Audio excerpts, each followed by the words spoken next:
보겠습니다. 하나님을 따라, 하나님을 따라 새 사람을 입어라. 여러분, 새롭게 되려면 이 주제에 나타난 것처럼 하나님을 따라가야 새롭게 됩니다. 오늘 본문 말씀에 중요한 포인트를 말씀하고 있습니다.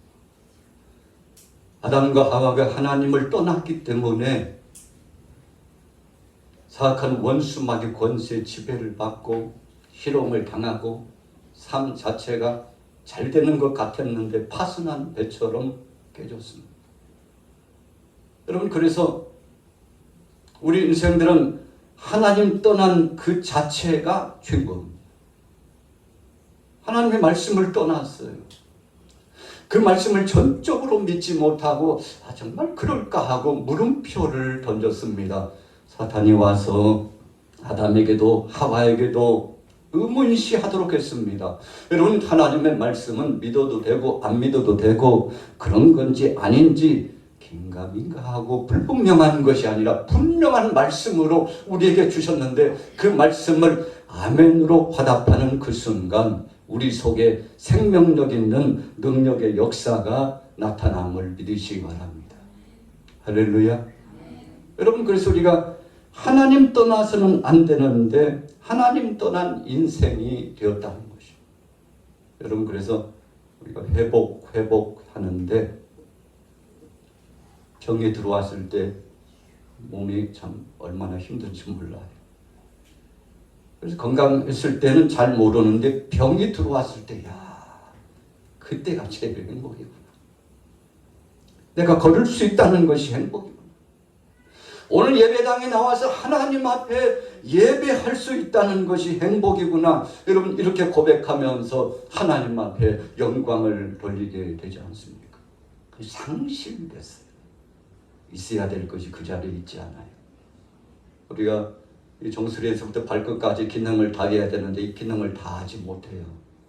여러분, 그러면 삐구덕거려요. 균형이 잡히지 않으면 삐구덕거려요. 몸의 균형이 맞지 않으면 걸음걸이도 달라요. 얼굴도 달라집니다. 심지어는 심리적으로 또 이 정신적으로 영적으로 영향을 받기 때문에 삶의 태도 다르고 말도 다르고 목적도 달라요. 여러분, 눈빛, 이 눈동자도 다릅니다. 그런데 오늘 여기에 참여하신 여러분들은 하나님의 은혜를 힘입어서 주님을 따라 오늘 성령에 이끌려서 이 자리에 오셨는데 주님이 책임져 주셔서 큰 은혜와 능력을 받게 되는 줄로 믿습니다. 할렐루야. 우리 같이 따라해 보겠습니다. 하나님 따라, 하나님 따라. 여러분, 오늘 22절 말씀해 보세요. 자, 주제에 이 성경 말씀의 제목에 너희는 유혹의 욕심을 따라 그랬어요. 여러분, 따라가시면 안 될 것을 따라가는 거죠. 유혹의 욕심을 따라. 욕심은 어디서 발생한 것입니까? 사악한 원수마귀 사탄이 주는 것입니다. 하나님이 이 욕심을 주시지 않아요. 하나님이 주신 것은 하나님이 주신 것에 대한 자족입니다. 감사합니다. 영광입니다. 함께하는 이웃들과 공동체 안의 기쁨입니다. 그래서 서로 상대를 배려하고 사랑하고 상대를 나보다도 더 낫게 여기는 그런 아름다운 마음씨입니다. 여러분, 그래서 욕심의 반대가 뭘까 하면 여러 가지 단어가 있습니다만 배려가 아닐까. 상대를 나보다도 더 낫게 여겨주고 모든 이 정욕을 내려놓는 것입니다. 여러분, 욕심을 따라가면 어떻게 됩니까? 썩어져가는 구습을 따르는 것인데 옛사람을 벗어버려야 합니다. 여러분, 그것 쫓아가면 파멸이에요. 그것 쫓아가면 망가집니다. 여러분, 그래서 하나님께서 주신 순수한 복음의 의미는 십자가의 은혜인데 오늘 예수님께서 그 사랑과 은혜를 나타내 주신 거 아니겠습니까? 정말 진리가 아닌 것 따라갔다가 어둠의 것을 따라갔다가 낭패되는 그런 역사가 나타났다는 것이죠. 여러분, 바울이 마음속에 에베소에 상당한 관심을 갖고 있었습니다. 오늘 본문 말씀 에베소 교회 성도들에게 말씀을 주실 때 여러분 무슨 말씀을 주셨는가 하면 정말 세상이 흉흉하잖아요. 그가 밀레도 또 드로아, 아수, 비시디아, 안디옥, 조금 우측으로 가면 여러분 또 다른 안디옥이 있잖아요. 수리아 안디옥. 여러분 또 시돈, 또 내려가면 예루살렘. 여기서부터 바울이 생명의 복음을 붙잡고 사랑하는 성도들에게 하나님의 말씀을 전하고자 제3차 전도 여행을 진행해 가지고 에베소 지역에 다다랐는데 참 거기 있는 사람들 그 마음이 뜨겁고 열정도 있고 좋은 것이 많지만 그럼에도 불구하고 예루살렘에서도 그랬고 또 수리아 안디옥에서도 비시디아 안디옥에서도 그랬지만 오늘 에베소에서도 똑같은 악한 영들이 사악한 원수마귀 권세가 세상의 세풍과 우상 숭배가 성도들을 늑탈하고 믿음을 갖고자 하는 그 무수한 영혼들을 넘어뜨리고 있다는 사실을 발견해 보았습니다. 여러분 그래서 사랑하는 에베소 교회 성도들을 향하여서 정말 명확하게 말씀을 주시기를 원했는데 여러분 그 말씀이 바로 제목으로 넘어가는 것이죠. 여러분 23절에 보세요. 우리 같이 따라해 보겠습니다. 오직 너희의 심령이 새롭게 되어. 여러분 22절을 강론했습니다. 22절의 말씀의 의미는 무엇이었습니까? 하나님 뜻대로 따라가지 않는 것이었습니다. 절대 가서는 안 될 그곳으로 갔던 것입니다. 여러분 그래서 가장 고귀하고 보배로운 하나님의 거룩한 형상들이 다 망가졌어요. 그래가지고 공허감에 사로잡혀가지고 여러분 다 망가졌으니 제 기능을 하지 못하죠. 우리 교회 차량이 이상이 생겨서 카센터에 갔더니 전문가잖아요. 차를 만들고 또 조립을 하고 부품을 교환하고 끊임없이 쭉 보니까 한 40년 정도 경력이 있게 보여요. 한 20대 시작했다고 하고 50대 한 중반, 60대 초반 돼 보이는데 소리를 듣고 문제가 어디 있는지 딱 체크했네요. 여러분 요즘 컴퓨터 시스템이 있어가지고요. 기기를 딱 자동차에 연결하면 여러분 그 자동차에 있는 기능이 쫙 프로그램이 뜨더라고요. 아유, 목사님 지금 차가요. 여기 지금 기능을 잘하는 곳도 있지만 기능을 잘 못하는 곳이 있네요. 기능이 100% 되는 것도 있지만 기능이 지금 한 70%, 80%밖에 안 되네요. 조금 힘이 딸리겠는데요. 여러분 소상하게 다 짚어내는 겁니다. 왜 그런 것입니까? 여러분 그 기계 장치에 대해서 전문가이기 때문에 그래요. 하나님은 오늘 저와 여러분들을 지으신 분입니다.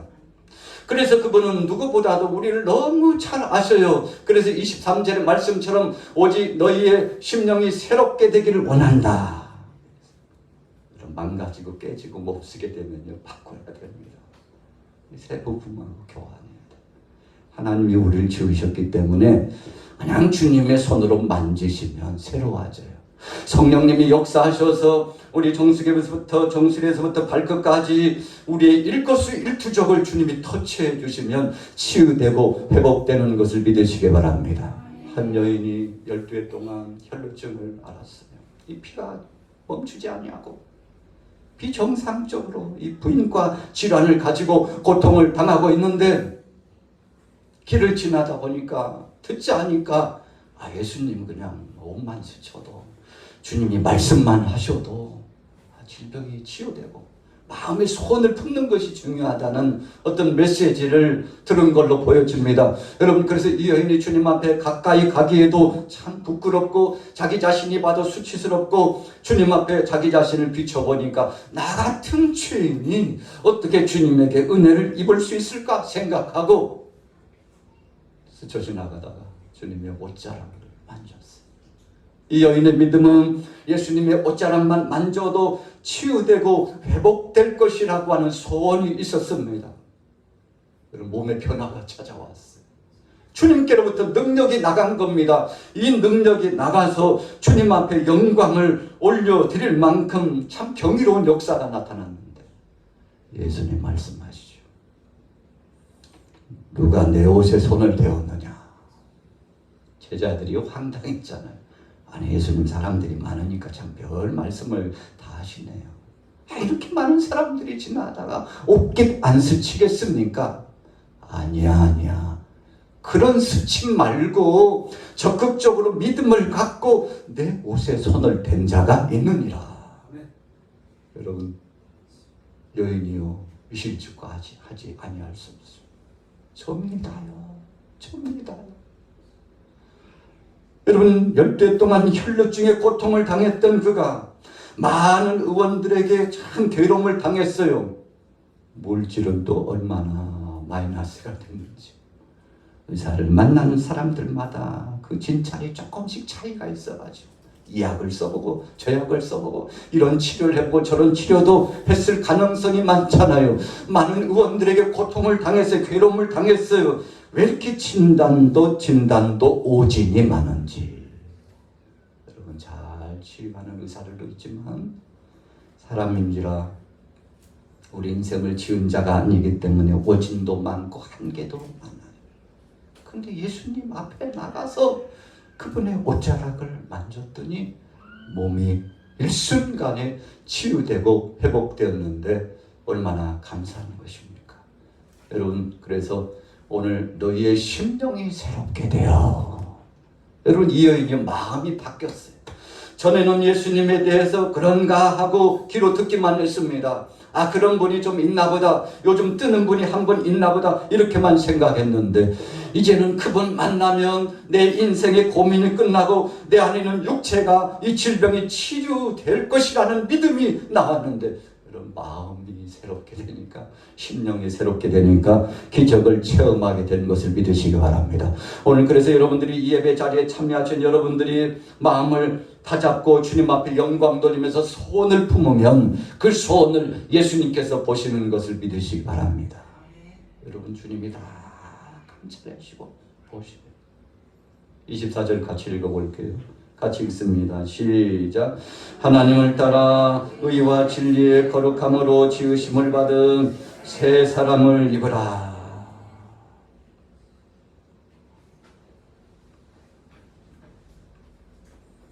아담과 하와가 죄를 범하고 두려움이 가득 찾아왔어요. 그래서 무화과 나무 뒤에 숨었어요. 나무 뒤에 숨어서 나갈 수가 없어요. 하나님이 부르십니다. 아담 어디 있어? 모르시고 부르시는 것이 아니라 숨은 거 다 아시고 부르시는 거죠. 왜 거기 있어? 하나님 두려워서 견딜 수 없습니다. 무서워요. 하나님 무서워요. 여러분 두려움을 줬어요. 근심을 줬어요. 자괴감을 줬어요. 고통을 주었어요. 양심이 먼저 채찍하는 겁니다. 하나님께서 부르시기 전에, 하나님께서 말씀하시기 전에 그 양심이 아직 쿵쾅쿵쾅거리고 심장이 뛰고 살아있기 때문에 여러분 죄를 범하고는 내 자신이 죄인이라는 사실을 인정하는 것입니다. 여러분 그래서 예수 그리스도께서 이 땅에 오시기 전에 구약의 무수한 사람들도 생명의 복음을 받지 못했던 사람들도 이 우주적인 만물의 역사를 보면서 하나님이 살아계시다는 것을 신앙의 양심, 하나님께서 하나님을 사모하는 마음을 저들에게 주셨기 때문에 이 양심이 쿵쾅쿵쾅거려서 내가 죄인이라는 사실을 아는 것입니다. 여러분 그래서 하나님 말씀을 접하지 않아도 세상 사람들도 내가 죄인이라고 여러분들과 세상 사람들, 저와 이 세상 사람들과 다른 점이 있다면 생명의 복음 안에서 철저하게 죄를 회개하고 나 같은 죄인도 구원받을 수 있나 하고 주님 앞에 내놓은 거죠. 그러나 세상 사람들은 내놓지 못하는 거예요. 그러나 자연 계시를 통해서 내가 죄인이라는 사실을 아는 것입니다. 그래서 그 선한 그 양심 때문에 하나님이 주신 이 양심 때문에 심판을 받는 거예요. 하나님을 따라 의와 진리의 거룩함으로 지으심을 받은 새 사람을 입으라 말씀하셨는데 오늘 여러분들이 하나님 따라가면 의를 추구하고 진리를 사수하고 거룩함을 이 속에 간직하고 믿음으로 승리하게 되는 귀한 성도가 될 줄로 믿습니다. 미국의 유명한 부흥사였던 빌리 썬데이라는 분이 시카고에 전도 집회를 진행했습니다. 얼마나 많은 사람들이 모였는지 몰라요. 그런데 하늘을 향하여서 외칩니다. 이 사람들 들으라는 거죠. 베드로 선생님 거기 천당에 있습니까? 거기 천당에 계시는 베드로 선생님 한번 말씀해 보시라는 거죠. 거기에 장로교인들이 얼마나 많나요? 감리교인들은 얼마나 있습니까? 구세군은 얼마나 있나요? 여러분, 빌리 썬데이가 생명의 복음을 붙잡고 전도를 진행하는데 엄청난 많은 사람들이 초교파적으로 모인 것입니다. 그래서 각 교단별로 다 기명하면서 거기에 이 교단 저 교단 수없는 교단인데 천국을 향하여서 베드로 선생님 거기 천당에 각 교파별로 얼마나 천국에 들어가 입성한 사람들이 있습니까? 한 프로테이저를 좀 말씀해 주시면 좋겠다고 했어. 그랬더니 뭐라고 답했는가 하면 장로교인 하나도 없다. 감리교인도 없고 구세군도 없어.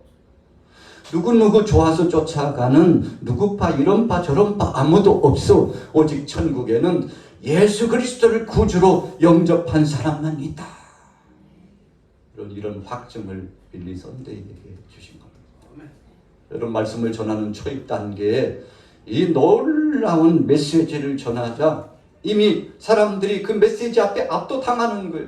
무엇이 압도됐습니까? 내가 하나님의 영광을 떠나고 하나님 뜻대로 살지 못했던 그 죄를 회개하고, 주님 파당을 일으키고 교회에서 분쟁을 일으키고 교회 안에도 다툼이 있었으나 해가 지기 전에 이 모든 다툼의 문제를 해결하라고 말씀했음에도 불구하고 아직도 이 가슴 속에 품고 있는 나 같은 죄를 용서해 달라고 하나님 분열을 조장하고 분파를 만들고 마음속에 괘씸죄를 가두어 놓고 끊임없이 증오하고 미워했던 나 자신을 용서해 달라고 거기 있는 사람들이 회개가 터지기 시작했다는 거죠.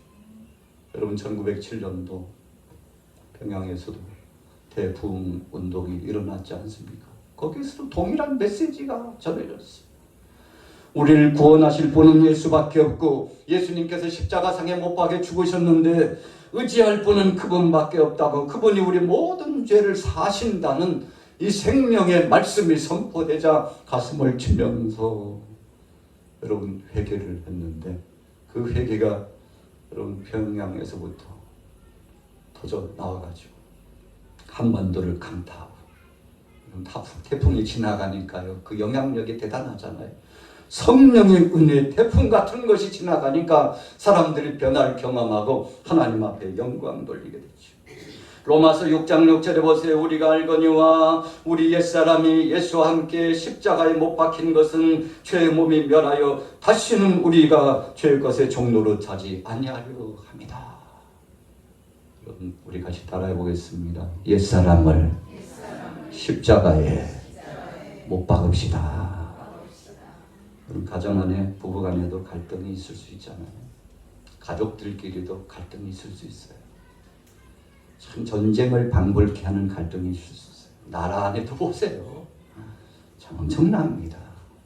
어찌 보면요, 둘로, 셋으로, 열로, 백으로 참 갈기갈기 찢어진 것 같아요. 여러분, 어떻게 하나 될 수 있습니까? 우리 대한민국의 남과 북이 통일되기를 소원합니다. 그런데 하나 돼야 통일이 되죠. 어떻게 해야 가능합니까? 여러분, 그래서 우리가 기도하면서 한 가지 중요한 줄기를 붙잡았는데 그것은 무엇입니까? 십자가 앞에 가면 되겠구나. 바울이 예수 믿는 사람들을 잡아다가 죽이고 핍박했는데 다메섹 도상에서 예수님을 만났습니다. 십자가의 은혜의 주님을 만나는 거예요.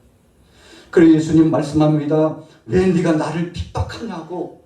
예수님의 그 영음을 듣고 그가 거기서 거꾸로지죠. 아니, 당신 누구십니까? 그랬더니 네가 핍박하는 예수다. 네가 핍박하는 그리스도 예수다라고 말씀하신 그 말씀에 거꾸로지고, 그리고는 주의 종 아나니아를 통해서 그에게 안수기도 하니 눈에 비늘 같은 것이 떨어져 나가고 그가 회복되게 되었지 않습니까? 여러분 참 감사한 것이죠. 그래서 바울이 다메섹 도상에서 예수님 만나기 전에는 십자가를 몰랐어요. 나를 위하여 죽으신 십자가, 희생의 십자가, 자신의 전부를 주신 하나님의 그 십자가의 은혜를 알지 못했어요. 그런데 십자가의 구속의 은총을 만나고 나서는 과거의 사울이 사라지고 바울로서 새 사람이 되고 가말리엘 문화, 로마 시민권, 바리새인 중에 바리새인, 율법사 중에서 최고의 율법사라고 선생 중에서 선생, 나는 자칭 의인이라고 생각했던 자기 자아가 깨어지고 주님 내가 죄인 중에 괴수입니다. 죄인 중에서도 상죄인이라고 고백하게 됐는데 어디서 바울이 꺾여지고 그의 아집이 무너지고 새 사람이 됐습니까? 우리 같이 따라해 보겠습니다. 예수와 함께 십자가에 못 박히니. 여러분 바로 로마서 6장 6절의 말씀이 핵심적인 포인트입니다. 여러분 십자가 아니면 말할 수 없어요. 십자가 아니면 손잡을 수 없어요. 십자가가 아니면 용서도 사랑도 이루어질 수 없어요. 여러분 우리는 그런 능력자가 못 됩니다. 목사님 참 인상 좋으신데요. 장로님, 권사님 참 법 없이도 사실 것 같은데요. 천만의 말씀. 여러분 인간 이해관계에 한번 동착해 보세요. 원수도 이런 원수가 없습니다. 모든 말을 끊어요. 관계를 끊어요. 여러분 교제도 끊어요. 어쩌다가 이런 원수가 됐대요. 여러분 왜 회복이 안 되는 것입니까? 예수 그리스도의 십자가 앞에 오지 않기 때문에 그렇습니다. 여러분 그래서 우리가 알거니와 우리의 옛사람이, 우리의 고집이, 우리의 억척스러운 육신의 소욕이, 인간적인 내 자아와 육신적인 이 욕심이 꺾어져야 되는데 다른 데서는 꺾어지지 않고 다른 데서는 물러나지 않고 새로워지지 않는데 예수님이 십자가의 거룩한 역사와 보배로운 그 은혜와 1만 달란트 탕감해 주신 그 사랑 앞에 가니까 더욱더 거꾸러지고. 여러분 바울이 오죽했으면 그 다메섹 도상 현장에서 거꾸러져가지고 사나흘 동안 앞을 보지 못하고 참 앞이 컴컴. 예수님께서 바울에게 근신할 시간을 줬죠. 생각할 시간을 주었어요. 하나님의 뜻과 그 영광스러운 은혜가 얼마나 감사한지 주님께서 이 바울 자신을 위해서도 십자가상에 못 박혀 죽으셨다는 이 거룩한 은혜 반열을 생각나게 해주시는데 얼마나 감사한지. 여러분 그가 눈에 비늘 같은 것이 떨어지고 새 사람이 되어가지고 오늘 로마서의 위대한 말씀의 고백과 선언을 믿음으로 하나님 앞에 영광 돌린 거 아닙니까? 죄의 몸이 죽게 되었어요. 할렐루야. 여러분 아직도 과거의 옛사람 이 죄의 것이 꿈틀거리고 활동을 하니까 이 속에 계신 주님을 몰아내서 문제가 발생하는 것입니다. 내 안에 중심축을 이루고 이 왕자의 보좌에 계신 예수님이 나를 좌지우지 인도하고 주관해야 되는데 그분은 온데간데 없어요. 아니 예수 믿는 사람 아니야? 그분 어디다 두고 있어? 예수가 다 뭐야? 예수가 다 뭐냐고. 그런 거 쓸데없더라고. 그런 거 쓸데없더라고. 다 꺾어져가지고 내려져가지고 여러분 죄의 몸이 등장하고 과거의 것이 등장해가지고 주님이 입혀주신 그 옷에 때를 묻히고요. 그 옷을 벗어 던져버리고 옛 옷을 입고서는 그것 가지고 살아가려고 하니 얼마나 슬픈 비극이 나타나겠습니까? 여러분 그래서 죄의 몸이 완전히 죽어야 되는 것입니다. 그래서 다시는 우리가 죄에게 종로로 타지 아니해야 합니다. 여러분 우리가 살다 보면요 옛것이 막 이만한 것들이 올라올 때가 있어요. 그래서 영적인 전쟁을 방불케 합니다. 저도 마찬가지고 여러분들도 똑같아요. 여러분 장담하지 못합니다. 예수님을 구주로 영접했어도 우리는 완전한 자가 아닙니다. 수시로 무시로 이것이 올라오려고 할 때마다 주님의 은혜의 사랑으로 누르시면 그 사랑으로 덮으시면 야 너는 주장할 것도 없어.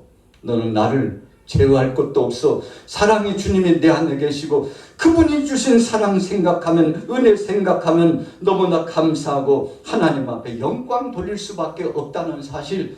여러분, 그래서 우리가 죄의 종로로 타지 않고 죄의 것을 꽉 누르니까 이제는 흔적도 없이 사라지고 사랑의 예수님께서 주인 되셔서 함께 하셨다는 것입니다.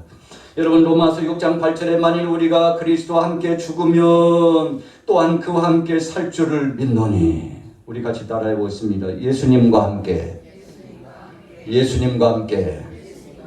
죽으면 다시 삽니다. 여러분, 로마서 6장 8절. 자, 자막이 있나요? 한번 넘겨보세요. 없으면 놔두세요. 여러분, 그리스도와 함께 죽어야 됩니다. 그런데 우리가 예수님을 구주로 영접했음에도 불구하고 아직 죽지 않은 사람들이 있어요. 여러분, 그래서 문제라는 것입니다. 아이고, 예수 믿더니 달라졌네. 아유, 사람이 저렇게 변화될 수가.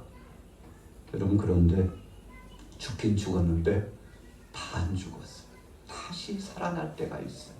여러분, 그러면 참 파산한 배처럼 망가지는 것이 많습니다. 만일 우리가 그리스도와 함께 죽었으면, 그렇게 되었더라면 참 좋았을 것을 안타까움을 피력한 것입니다. 그러나 그렇게 되지 못했다면 옛것이 되살아나서 우리의 삶이 참 초췌하게 망가지게 될 텐데, 그렇게 되지 말고 주님과 더불어서 새롭게 살아나기 위해서 영광스럽고 행복한 죽음의 과정을 경험하라.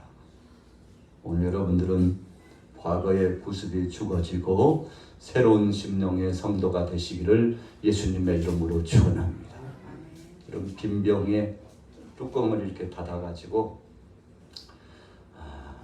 물속에다가 여기 밑까지 큰 함지박을 물 받아가지고 빈병을 갖다가 아래쪽으로 거기 아래쪽에 있어 올라오면 안 돼 하고 손을 놓으면 어떻게 됩니까요? 다시 위로 자동 반사적으로 확 올라와요. 왜 올라옵니까? 속에 채워지지 않아서 그래요. 성경에 보니까 어떤 사람이 속에 귀신이 나갔는데 얼마나 시원한지 몰라요. 새로움을 경험했습니다. 귀신이 나가긴 나갔는데 그 안에다가 말씀으로 채우고 주님의 영광으로 채우고 기쁨으로 채우고 소망으로 채우고 하나님 나라로 채우고 생명의 복음 증가할 사명으로 채우고, 그래서 본분 있는 사명자로서 사역을 진행해야 되는데 이 속을 채우지 못했어요. 어떻게 되는 겁니까? 빈병처럼 떠올라가지고요, 둥둥 떠다니면서 여기 부딪히고 저기 부딪히고, 한마디로 말하면 말썽쟁이가 된다는 것입니다.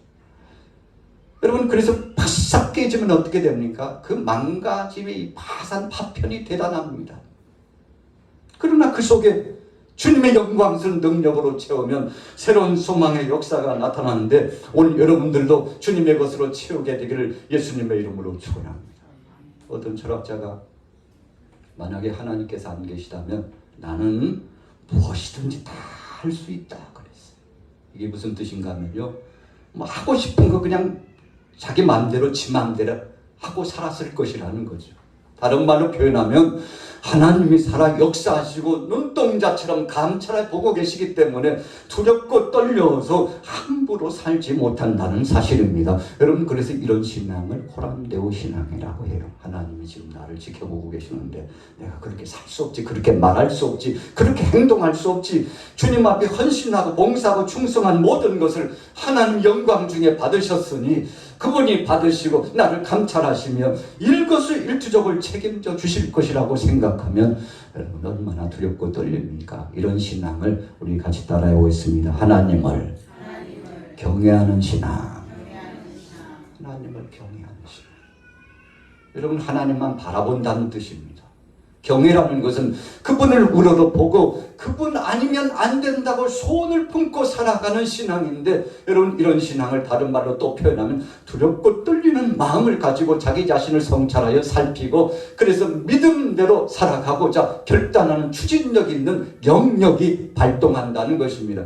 여러분, 우리가 이 발동되는 영역 추진체가 없는 것은 연료가 없기 때문에 태울 만한 불을 일으킬 연료가 없기 때문에 무엇으로 가능합니까? 생명의 말씀과 기도로. 여러분, 디모데서의 말씀에 우리 인생들이 거룩해지는 것은 하나님의 말씀과 기도밖에 없다고 그랬는데, 늘 말씀을 상고하고 주님의 뜻을 기억하고 부르짖어 기도하면 하나님의 선한 역사가, 거룩한 형상의 영향력이 우리의 심령을 지배하는데, 이런 지배함을 받게 되기를 예수님의 이름으로 축원합니다. 마태복음 16장 26절에 보세요. 사람이 만일 온 천하를 얻고도 제 목숨을 잃으면 무엇이 유익하리요? 사람이 무엇을 주고 제 목숨을 바꾸겠느냐? 여러분, 예수님이 우리 사람의 가치를 천하보다도 귀중하다고 그랬어요. 여러분, 그래서 함부로 할 수 없잖아요. 함부로 살 수 없잖아요. 우리 인생 강건해봤자 7, 80이라고 했는데 신속하게 지나가요. 그래서 우리가 이웃 사람들, 주위에 있는 사람들 만나면 나이 지긋하신 분들이 뭐라고 말씀합니까? 젊은 세대들을 향해서, 아휴, 나는 당신 나이 같으면 참 좋겠는데 인생 뭐 없더라고. 금세 신속하게 지나가. 신속하게 지나가.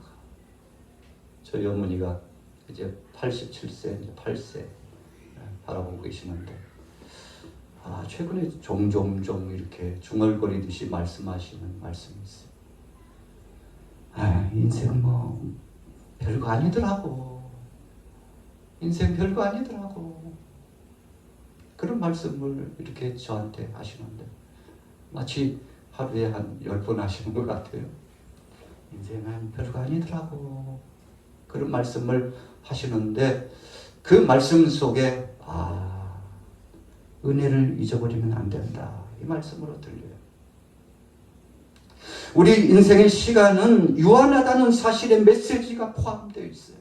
여러분, 너무 빨리 지나가는 세월 앞에서 주님이 주신 우리의 삶에 최선의 경주를 다하고 나가야 된다는 것입니다.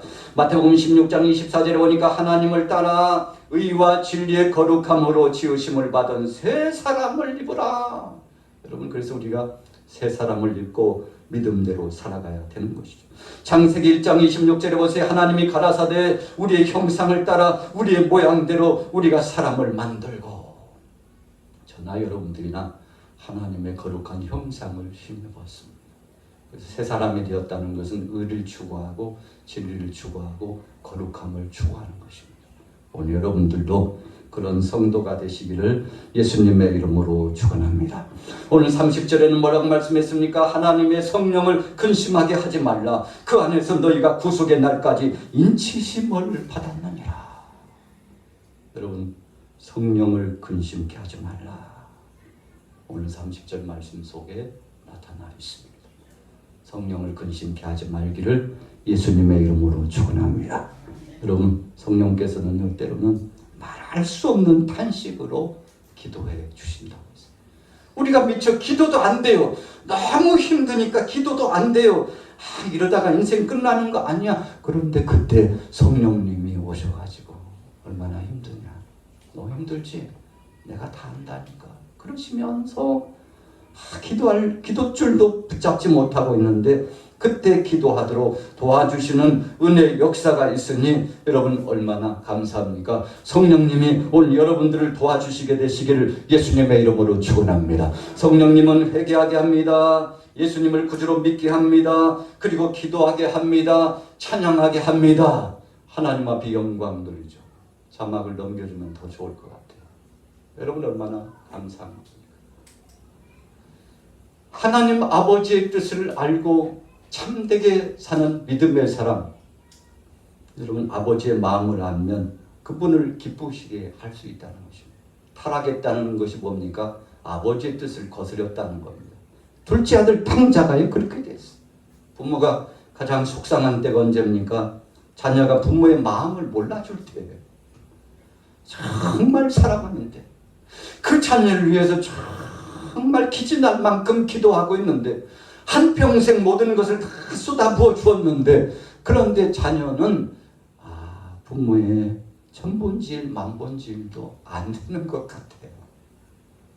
여러분 그럴 때 부모는 마음이 아프죠. 그 마음을 몰라줄 때 마음이 아파요. 광야의 1세대들이 그랬습니다. 하나님 아버지의 마음을 40년 동안 알지 못해서 배은망덕하고 떠나갔는데, 여러분, 그러나 오늘 여러분들은 믿음을 가지고 주님 앞에 영광 돌리며 승리하게 되시기를 예수님의 이름으로 축원합니다.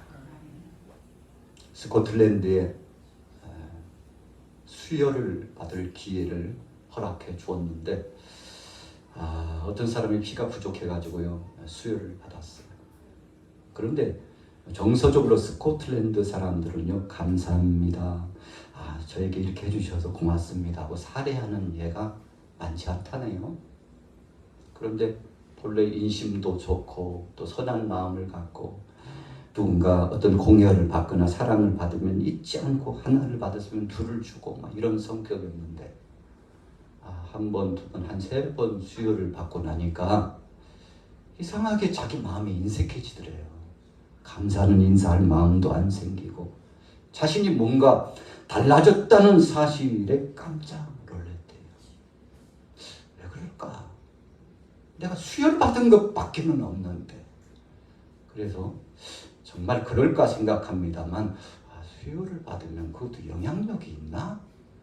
우리 인성에 영향력이 있나? 성격에 영향력이 있나? 한번 좀 생각해 볼 만한 것이죠. 수혈을 받아서 그런가? 그랬대. 여러분, 영향력이 있어요.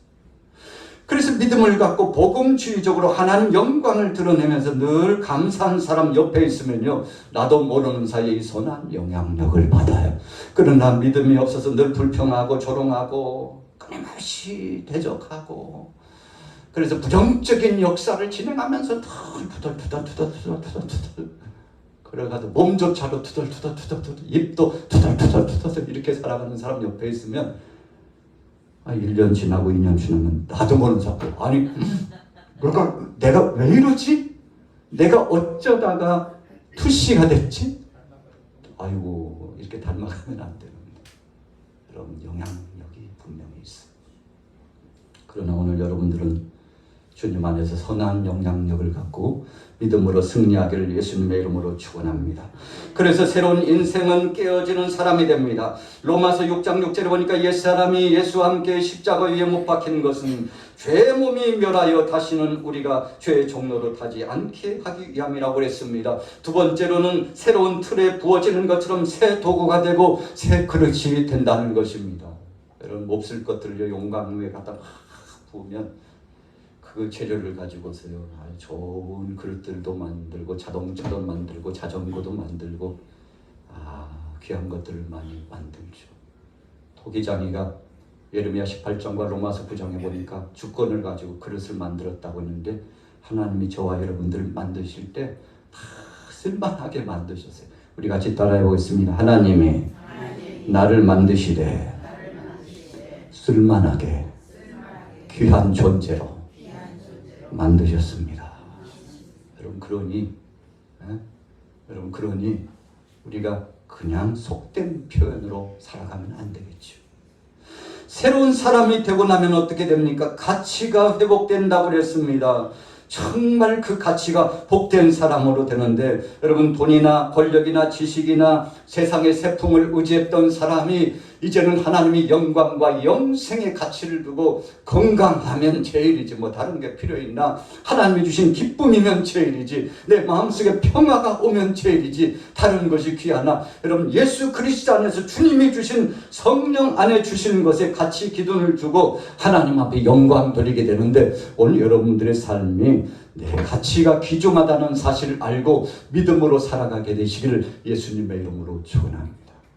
우리 같이 따라해 봅시다. 주님, 주 안에서 달라졌으니 복되게 살기를 원합니다. 김익두 목사님이 전직 깡패였잖아요. 주먹을 가지고 세상을 요란하게 하고 마음 아프게 했던 사람이었어요. 예수님을 믿고서 새 사람이 되었어요. 시장터에 나갔는데 막 오몰기 안고 발로 차고 침을 뱉고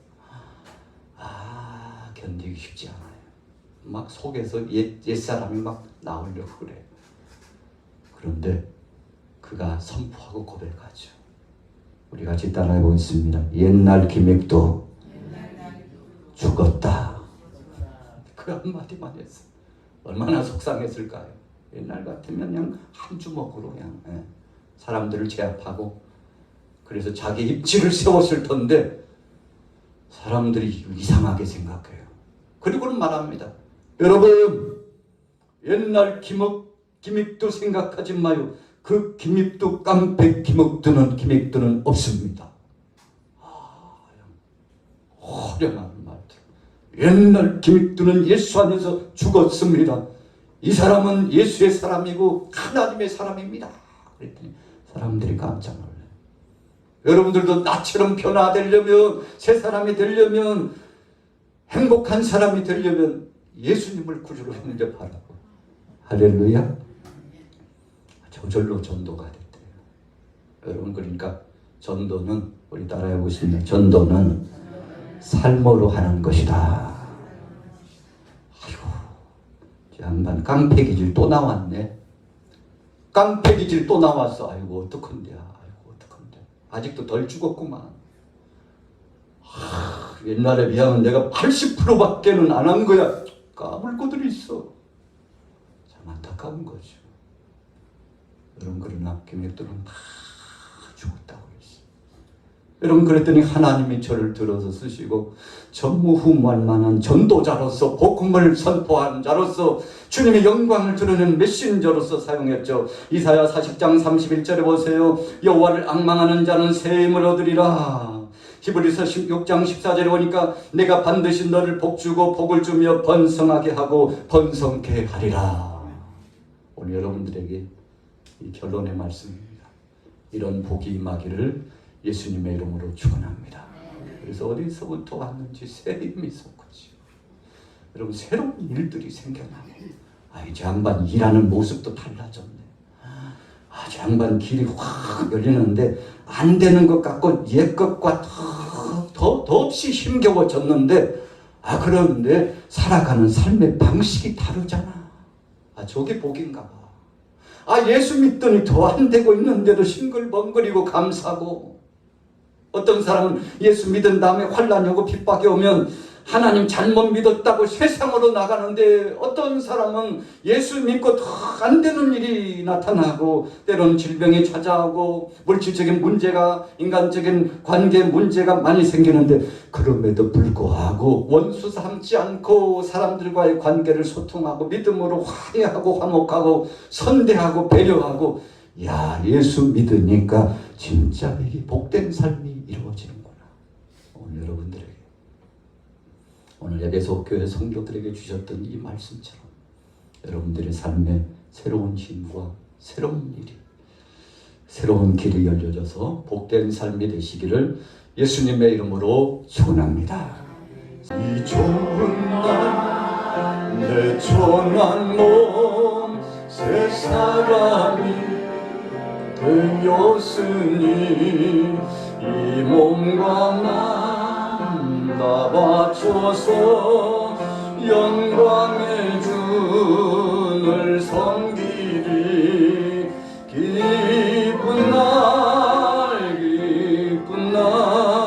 주 나의 죄 다 씻은 날 늘 깨어서 기도하고 늘 기쁘게 살아가리. 기쁜 날 주 나의 죄 다 씻은 날 새 사람 된 그날부터 평안한 마음을 있어서 복된 말 전하는 일 나의 본분 삼았도다. 기쁜 날